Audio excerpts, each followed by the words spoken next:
I looked after my friend's grandkids, but I got tired, so I'm gonna leave them with you. Think of it as practice, practice.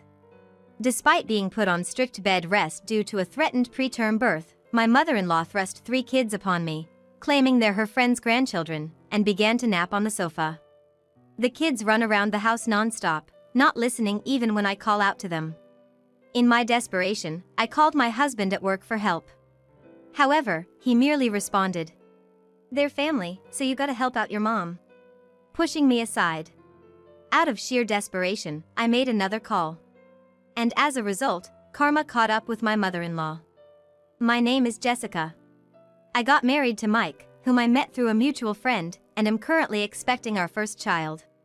Mike works for the company that his father, Bob, runs, and we live in an apartment near Mike's parents' home. There were discussions about living together when we got married, but Bob suggested that I might feel more comfortable if we had our space. However, since we moved just a 10-minute walk away from my in-laws, my mother-in-law, Susan, started visiting us quite often. Being a sociable person with numerous activities and classes, Susan initially seemed to be trying to bond with me. Stopping by after a walk or shopping and having a short chat was manageable, even if it happened a few times a week.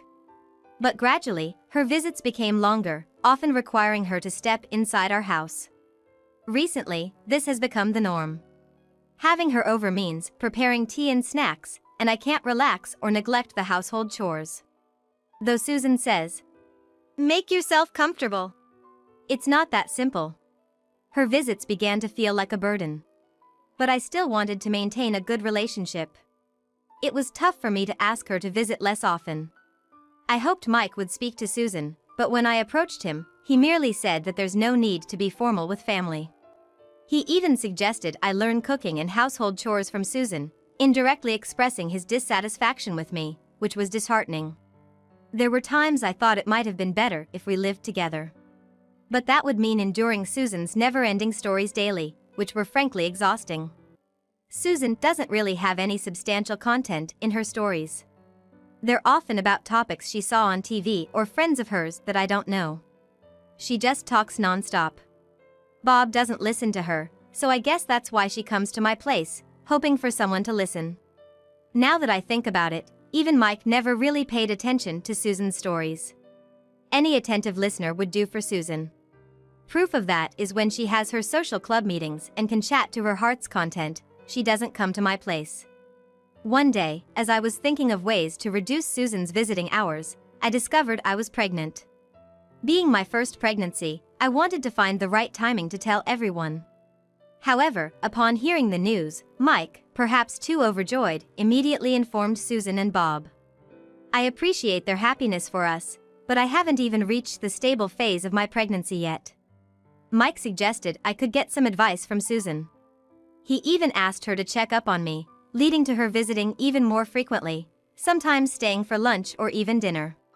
Bob is the only one who seems concerned about my condition, whereas Mike and Susan just keep saying that moving around would help with an easier delivery. They don't help around the house at all.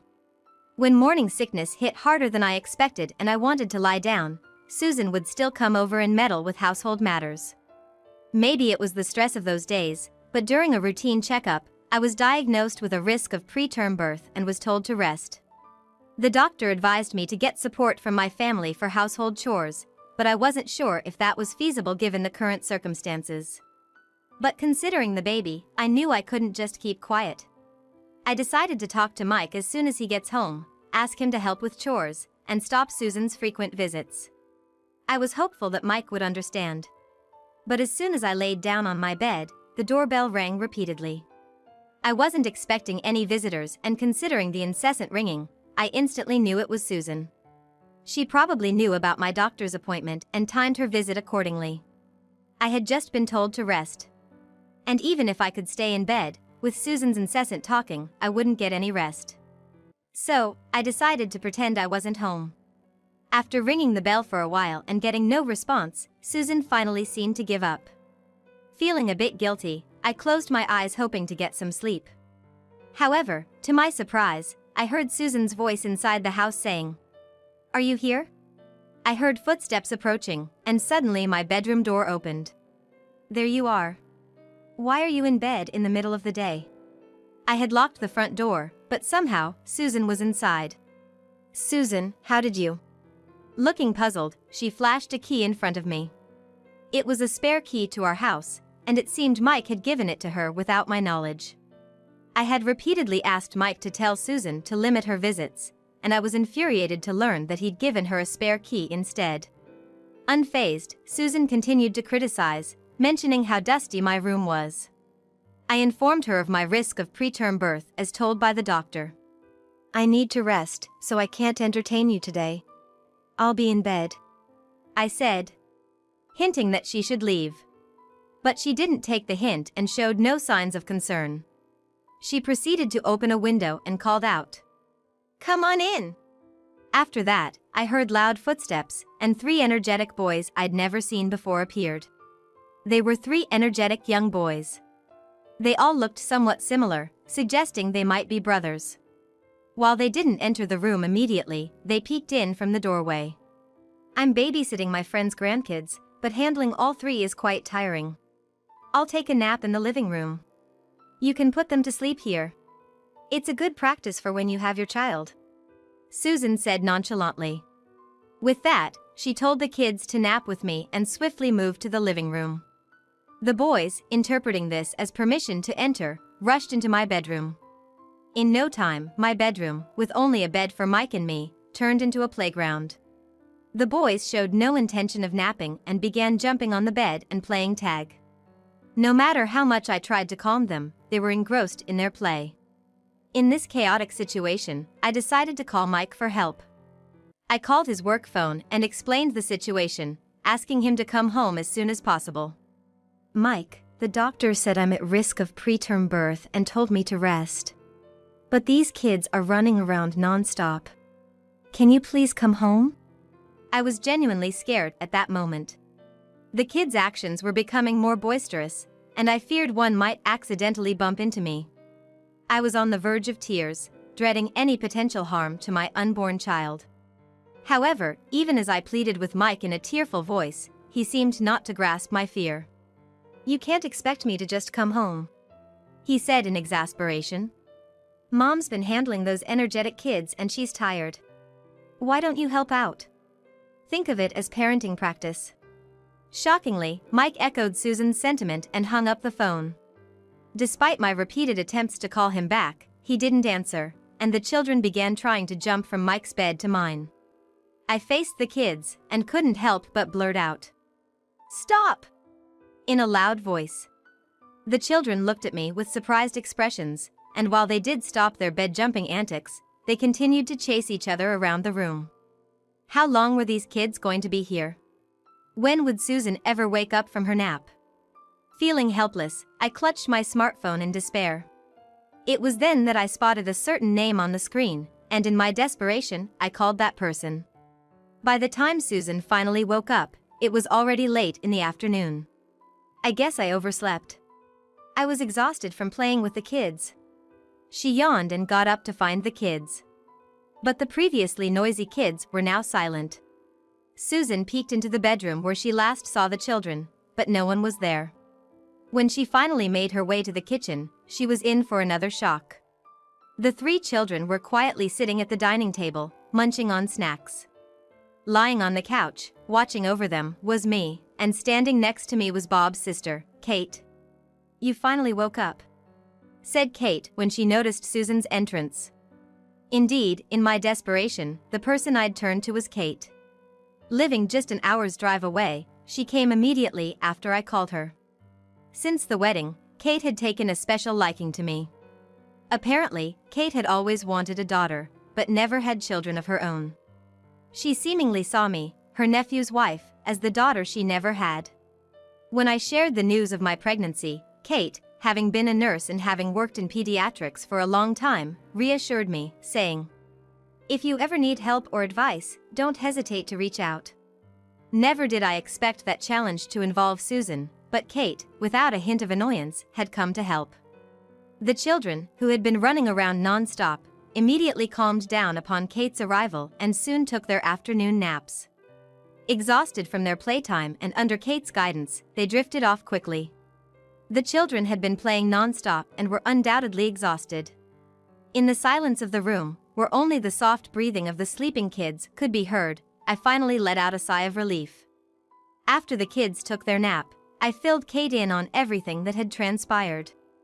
First, Kate expressed concern for my well-being, then she promised to talk to Susan as well. "From now on, you just focus on the baby in your belly and take care of yourself," Kate advised. Her words reassured me, and I opened up about my anxieties and what I foresaw in the future. After chatting with Kate for a while, the kids began to stir from their nap. Kate then explained to the children that I was expecting, encouraging them to be gentle and understanding. As I had suspected, the kids were siblings. The two older brothers remembered their mom being pregnant with their youngest brother and were compassionate towards me. The youngest, following his elder sibling's example, tried his best to be considerate. I realized these were genuinely kind-hearted kids, and it warmed my heart. I apologized for raising my voice earlier, and the children apologized for running around and jumping on the bed. We all made up. As we all sat down for snacks and began cleaning up, Susan finally woke up from her nap and came looking for the kids. Despite her surprise at seeing Kate, Susan started making excuses. According to her, she had brought the kids to my home to give me some practice in child-rearing. She assumed that since the kids were tired from playing, even someone inexperienced like me would be able to put them to bed with ease. Hence, she had taken her nap first. "I can't believe you called Kate. I didn't think you'd be so overwhelmed by the kids," Susan remarked, implying that the fault lay with me. But since I had already confided everything to Kate, Susan's excuses only exasperated her. I was too flabbergasted to even counter Susan's claims. Oblivious to our disbelief, Susan kept rambling with her justifications until a call from a friend interrupted her. Apparently, the friend, expecting the kids at Susan's house and finding it empty, had called in confusion. Naturally, this friend and I had never met, so the idea that the kids were at a stranger's home never crossed her mind. Once informed by Susan, the friend hurriedly made her way to my house. Upon seeing her grandchildren safe and sound, she visibly relaxed and then apologized to me. She even noticed my pregnancy at a glance and promised to visit again with another apology. The children waved at Kate and me with a hint of reluctance as they left. Although the situation had felt threatening at one point, thanks to Kate, I felt we ended up spending a delightful time with the kids. As we bid farewell to the children, Susan sneakily tried to leave too. However, Kate stopped her and explained the potential risks and dangers of my condition. "There's even a chance she might lose the baby," Kate told Susan sternly, but Susan's only response was, "I didn't mean for any of this to happen." Despite her friend's apparent frustration at Susan's reckless behavior, Susan showed no signs of remorse. Amidst all this, Bob and Mike returned home. It seemed Kate had informed Bob about my condition, prompting him to wrap up his work early and bring Mike home. "I'm sorry we're late. Jessica, are you feeling okay?" Bob inquired, genuine concern evident in his voice. However, Mike appeared discontented, probably still underestimating the seriousness of my condition. Mike hadn't been helpful with the housework since he learned about my pregnancy and the start of my morning sickness. In fact, when I was feeling especially sick and asked for his help, he would get very upset. He kept saying, "It's not an illness." If he still feels that way, I had no confidence in our ability to raise our child together in the future. Kate explained my condition to all three of them, emphasizing that I needed to rest right now. Before Mike could argue with his usual, "It's not an illness" retort, Bob declared he would take me back to my parents' home. Apparently, Bob had been cautioning Susan about her frequent visits to our home for a while. Susan had been claiming she was counseling me and helping with chores, but she hadn't done any of that. Bob had noticed this and was trying to figure out how to restrain her when today's incident occurred. "You guys being around means Jessica can't rest properly. For the sake of the baby in her womb, going back home for the birth is the best decision," Bob explained. Even after hearing this, Susan continued to repeat, "That wasn't my intention." To make matters worse, Mike started to defend Susan, saying, "Mom was just trying to help Jessica. He probably thought it'd be a good child-rearing practice." They seemed to get along well in the end, didn't they? The reason we ended up getting along with the kids was thanks to Kate. The thought of facing that situation alone still chills me to the bone, and I had lost trust in Mike, who didn't come to my aid when I called for help. Kate, acting on my behalf, packed my belongings and informed my parents that I would be returning home. Mike and Susan tried to stop me, but I ignored their pleas and got into Bob's car. Bob and Kate kindly drove me to my parents' home. Bob felt responsible for not being able to stop Susan, but I knew I could rely on him and Kate. I'll talk to Mike when we get home. I hope you two won't divorce, but it's your decision, Jessica. Whatever you decide, we'll support you. Bob kindly told me. I was so grateful for Bob's compassionate words. When we arrived at my parents' house, Kate briefed them about everything. Without passing any judgment about my future with Mike, they warmly welcomed me. When it was time to bid farewell to Bob and Kate, I expressed my wish for them to meet my child, regardless of whether I divorced Mike. After a few months, I safely gave birth to a beautiful baby girl. When the labor pains started, I didn't inform Mike. I had decided to let him know about the birth only after our child was safely delivered. Eventually, I contacted him and decided to return to our shared home. I had initially thought of divorcing him and raising the child alone, but when I saw my daughter's face, I realized she wouldn't exist without him. Naturally, I wanted him to meet her. On the day I was to return, Mike came to pick me up.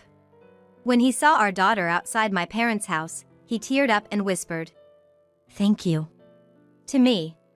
Mike and I hadn't been in touch much while I was away, but he seemed to have changed. Our daughter instantly fell asleep in her car seat, allowing Mike and I to have a heart-to-heart talk. It seemed Kate had given Mike quite a stern talking to while I was gone, prompting him to reconsider his views. He hadn't realized how much a pregnancy can affect a woman's body and had dismissed my discomfort as mere exaggeration. Mike told me he had studied various books and prepared to welcome our daughter while waiting for me. Seeing our safely born daughter, he was overwhelmed with emotion and realized how dangerously he had treated me, expressing how scared it made him feel now. From now on, we'll be raising this little life that can't fend for itself yet. I was happy that Mike understood and shared that fear with me. Mike also informed me about Susan. After I returned to my parents' home, Susan was reprimanded by Kate, much like Mike had been. Given her past behavior, Bob was quite angry with Susan, too. Despite being scolded by both, all Susan said was, "I didn't mean it like that," showing no understanding of my condition whatsoever. Bob decided that if I ever came back, it would be dangerous if Susan approached, so he banned her from our home. Though Susan protested, with Mike's change of heart from Kate's words, she had no allies left. She had no choice but to accept the ban and return her spare key. Later, one of Susan's friends came to apologize. Upon learning I had moved back to my parents, she seemed deeply concerned, suspecting it might have been because of her grandchildren. It wasn't due to the kids, but because of Susan, as Mike clarified. Hearing that, and considering her grandchildren were brought to a stranger's house without her knowledge, she severed ties with Susan. Apparently, Susan met her friend through some shared activity, and now she couldn't even attend that after being ostracized. Despite this, Susan doesn't think she's at fault. She's been causing trouble with other friends, and both Mike and Bob feel they can't deal with her anymore. Dad might even divorce Mom, Mike mentioned. Recently, Bob has rarely been returning to his family home, and apparently, he's rented a place near our apartment. By the time the story about Susan ended, we arrived at our home. Bob and Kate were there to greet us. Seeing our daughter, still asleep, they smiled joyfully, which warmed my heart. Thanks to Mike and Bob, the house was even cleaner than when I had left for my parents. Mike planned to take paternity leave soon, based on Bob's suggestion. Though I hadn't informed Mike, my parents had mentioned that they'd occasionally visit to check on things. Kate had been keeping an eye on Mike since I went to my parents, but I'm sure he's going to be a good father and husband. I had started to trust Mike again. Though I had once feared for my safety, our daughter was born without any issues. Surrounded by trustworthy people like Mike, Bob, and Kate, I felt confident about raising her. We currently don't intend to let Susan into this circle. Without our permission, she won't be able to see her grandchild. It seems people are gradually distancing from Susan. But when will she realize this?